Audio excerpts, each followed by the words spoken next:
Komondi here. The cost of living in this country is extremely high. Kila kitu ni expensive.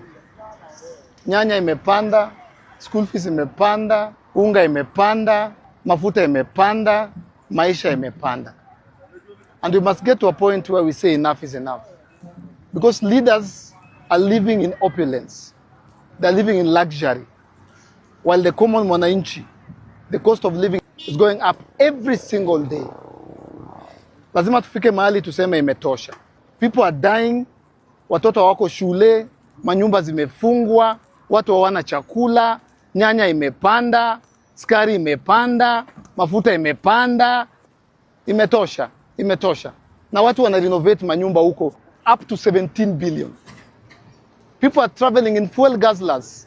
Raisi akipita hapa saizi atapita na magari kama 500. Watu wanakufa hospitali hawana madawa. Lazima tufike mahali tuseme enough is enough. And this Monday, hii Monday kama mafuta haijateremka. Hii Monday kama haijateremka. Tupatane tao. Tupatane tao. Hii Monday kama mafuta haijapata, tupatane tao. Kila mtu abebe kibuyu, usipande matatu, kama utoki mbali tembea na mguu. Tuingie tao.